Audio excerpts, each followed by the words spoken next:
নমস্কার। চোখের নিচে কালো দাগ বা ডার্ক সার্কেলস আন্ডার আইজ পার্ট 2।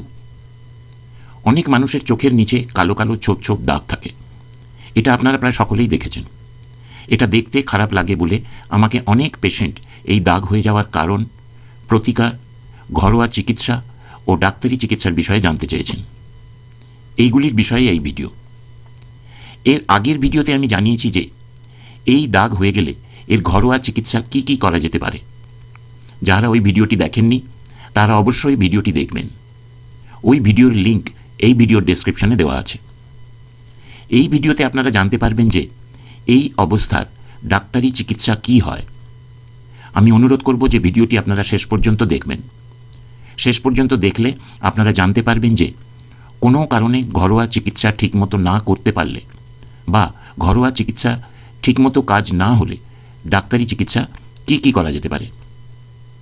যারা এই চ্যানেলে নতুন তাদের জানাই যে এই চ্যানেলের ভিডিওগুলির বিষয় আমাদের চোখের বিভিন্ন রোগ ও অবস্থা সম্বন্ধে আলোচনা। ভিডিওটি ভালো লাগলে এই চ্যানেলকে সাবস্ক্রাইব করবেন। আর যারা অলরেডি সাবস্ক্রাইব করেছেন তারা এই চ্যানেলের মেম্বারশিপ নিতে পারেন। মেম্বারশিপ চার্জ মাত্র 29 টাকা প্রতি মাসে, এমন কিছু বেশি চার্জ নয়। মেম্বারশিপ নিলে আমি কিছু অনুপ্রেরণা বা উৎসাহ পাই। চোখের নিচে কালো দাগ কী এবং কেন হয় ইত্যাদি বিষয়ে এর আগের ভিডিওতে আমি বিশদভাবে জানিয়েছি। তাই ওইগুলি আবার বলে আপনাদের মূল্যবান সময় আর নষ্ট করতে চাই না।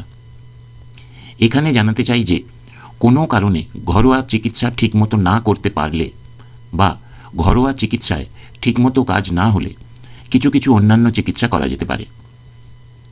এই চিকিৎসাগুলি করার জন্যে দুই রকম বিশেষজ্ঞদের কাছে যাওয়া দরকার। একরকম হচ্ছে এনারা চক্ষু রোগ বিশেষজ্ঞই, কিন্তু এনারা এই অবস্থার বিষয়ে বিশেষ প্রশিক্ষণপ্রাপ্ত। এনাদের বলা হয় অকুলোপ্লাস্টিক সার্জন। এনারা চোখের বিভিন্ন গঠনমূলক কাজের চিকিৎসা ও অপারেশন করেন। আর অন্যটি হচ্ছে চর্মরোগ বিশেষজ্ঞ বা ডার্মাটোলজিস্ট। চিকিৎসায় ভালো ফল পেতে হলে এই দুইজন বিশেষজ্ঞরই অভিমত, অভিজ্ঞতা এবং উপদেশের দরকার। কারণ এটা এক ধরনের চোখের এবং তার সাথে চামড়ার রোগ, মানে উভয়েরই চিকিৎসা। প্রথমে বলা দরকার যে এক ধরনের টপিক্যাল ক্রিম এবং ব্লিচিং এজেন্ট। টপিক্যাল ক্রিম বা স্থানীয় ক্রিম যেটা শুধু চোখের নিচেই লাগাতে হয়, যেমন ভিটামিন সি, এবং ব্লিচিং এজেন্ট যেমন হাইড্রোকুইনোন দেওয়া ক্রিম। এই ক্রিম চোখের নিচের কালো দাগের চেহারা হালকা করতে সাহায্য করতে পারে। কেমিক্যাল পিল বা রাসায়নিক লাগিয়ে চোখের নিচের চামড়ার উপরের আবরণকে তুলে ফেলা। যে রাসায়নিকটি ব্যবহার করা হয় ওইটার নাম alpha hydroxy acid. Laser therapy. Laser পদ্ধতি আপনার ত্বককে পুনরুত্থিত বা রিভাইটালাইজ করতে এবং শক্ত করতে সাহায্য করতে পারে। নন ইনভেসিভ লেজার মানে বেশি গভীরে যায় না এই রকম লেজার ব্যবহার করা হয়, যেমন পালস ডাই লেজার এবং ডায়োড লেজার। এই লেজার সব হাসপাতালে বা ক্লিনিকে থাকে না, একটু খোঁজ করে জানতে হবে কোথায় পাওয়া যায়। Tissue filler. ইঞ্জেকশনযোগ্য ফিলার যেমন হায়ালুরোনিক অ্যাসিড জেল চোখের পাতার নিচের ভলিউম বাড়াতে পারে এবং আপনার ত্বককে মসৃণ করতে সাহায্য করতে পারে। চোখের পাতার অপারেশন। ব্লেফারোপ্লাস্টি নামক একটি পদ্ধতিতে চোখের এলাকা থেকে অতিরিক্ত চর্বি এবং কালো ত্বক সরানো হয়।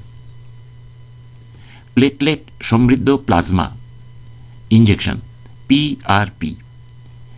এই ইঞ্জেকশনগুলি আপনার চোখের চারিপাশের ত্বক মেরামত করতে পারে, রক্তনালীগুলির বৃদ্ধির গতি এবং কোলাজেন এবং আপনার ত্বককে শক্তিশালী করতে পারে। কতগুলি চামড়ার রোগ থেকে কালো দাগ হতে পারে, যেমন একজিমা, মেলাসমা ইত্যাদি।